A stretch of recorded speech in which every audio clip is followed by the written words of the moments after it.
अन्ततः झुन्डिएर मर्छु भन्ने प्रेमिकालाई कान्छाले घर भित्रैसक्यो। सोफियालाई घर भित्राउनुमा कान्छाका दिदी र भिनाजुको ठूलो हात छ।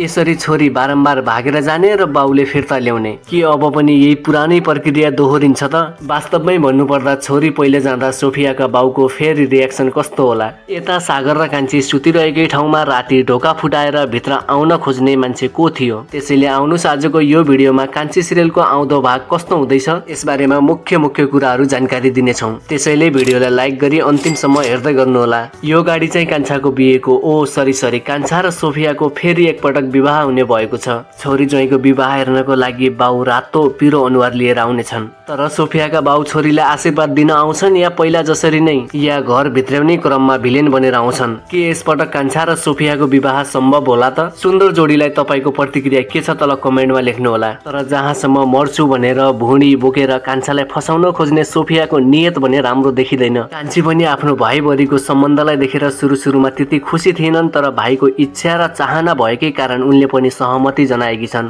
यता उनका श्रीमान सागरलाई भने राति निन्द्रामा पनि आमाको यादले सताइरहेको छ। भगवान रूपी आमा नहुन्, के थाहा छोराको मन पग्लिहाल्छ कि फेरि आमालाई जेलबाट निकालेर घरमै ल्याउँछन् कि? यस्तो राक्षस रूपी आमालाई फेरिबाट कान्छीले आमाको स्थानमा राख्न सक्छिन् त? यदि सक्दिनन् भने अब सागरलाई ससुराली घर छोड्न त मन छैन होला, जसले गर्दा सागरको ससुराली बसाइ अब केही दिन लम्बिनेछ। तर भाइभरिलाई घर भित्राएकै दिन कान्छी र सागरको ढोका कसैले फुटाउन खोज्यो। ऊ मान्छे को थियो? वास्तवमै सोफियाको जडिया बाउ त होइन?